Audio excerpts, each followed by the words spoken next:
नमस्कार, news watch India देख रहे हैं आप। मैं हूं आपके साथ सुरभि राजपूत। पिछले सप्ताह महाकुंभ में मची भगदड़ में कम से कम 30 लोगों की जान चली गई थी, क्योंकि संगम पर मौनी अमावस्या के अवसर पर दूसरे अमृत स्नान के लिए बड़ी संख्या में श्रद्धालु उमड़ पड़े थे।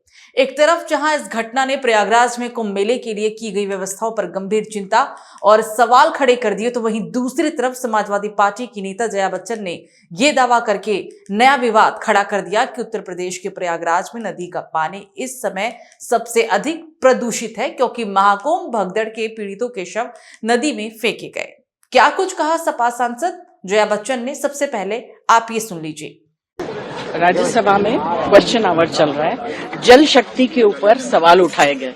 पहले मैं भी कंटामिनेटेड वाटर के लिए काफी कुछ बोल चुकी हूँ। सबसे ज्यादा कंटामिनेटेड वाटर इस वक्त कहाँ है? कुंभ में है। उसके लिए कोई सफाई नहीं दे रहे। बॉडीज जो पानी में डाल दी गई हैं, उससे पानी कंटामिनेट हुआ है। यही पानी जो है लोगों तक पहुंच रहा है वहां। इसके ऊपर कोई सफाई नहीं दे रहे हैं और पूरा आई वॉश किया जा रहा है और सवाल उठा रहे हैं। खुद ही सवाल उठाते हैं, खुद ही जवाब दे रहे हैं। जो असली मुद्दे हैं इस देश की, जो कमजोर तबके के लोग हैं, जिनको कोई वीआईपी ट्रीटमेंट नहीं मिलता है।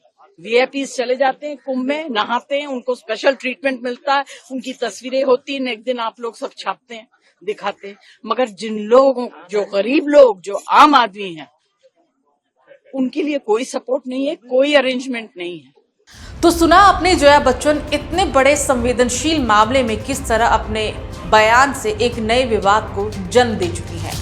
बहरहाल ये पहली बार नहीं है जब जया बच्चन किसी बयान को लेकर सुर्खियों में आई हो। वो हमेशा से ऐसी बयानबाजी करके नए विवाद को जन्म देती रही है और शायद यही वजह है कि विपक्ष समेत बीजेपी की धुर विरोधी पार्टी कांग्रेस जया के समर्थन में उतरती हुई नजर आ रही है। इसी कड़ी में महाकुंभ भगदड़ मामले में कांग्रेस सांसद गौरव गोगोई कहते हैं कि आज हमारी एक ही मांग थी कि कुंभ में लोगों की मौत के लिए सरकार जवाब दी, इसलिए हमने महाकुंभ पर विशेष चर्चा की मांग की, लेकिन सरकार ने हमारी मांगों पर बुलडोजर चला दिया। लोगों की न्याय की जो गुहार पर सरकार ने बुलडोजर चलाने का काम किया है। सरकार कुंभ में लोगों की मौतों का सही आंकड़ा नहीं दे रही है। देश की जनता से आंकड़ा छिपाया जा रहा है। कुंभ का विषय बेहद महत्वपूर्ण है, इसे लेकर पूरी जांच होनी चाहिए। हम इस सदन में नोटिस देते हैं, लेकिन उसे ठुकरा दिया जाता है। उन्होंने कहा कि हम महाकुंभ वाले मामले को आगे भी उठाते रहेंगे। जया बच्चन के बयान पर बीजेपी सांसद रविशंकर प्रसाद कहते हैं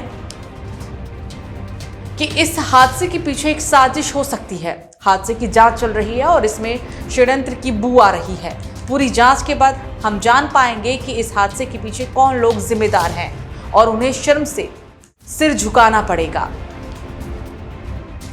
तो वहीं विश्व हिंदू परिषद यानी कि वीएचपी ने इसको लेकर कड़ी प्रतिक्रिया दी और इसे दुर्भाग्यपूर्ण करार दिया। साथ ही बयान को अस्थिरता पैदा करने वाला भी बताया और उसने मांग की कि जया बच्चन को गिरफ्तार किया जाना चाहिए। वीएचपी के मीडिया प्रभारी शरद शर्मा ने कहा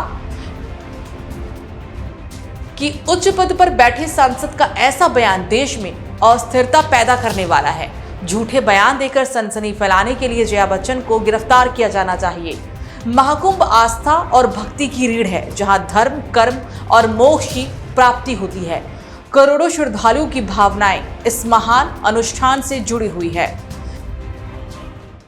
तो इस खबर पर क्या है आपकी राय? आप हमें कमेंट सेक्शन में जरूर बताएगा। फिलहाल अभी के लिए मेरे साथ इतना ही। आप देखते रहिए न्यूज वॉच इंडिया। नमस्कार।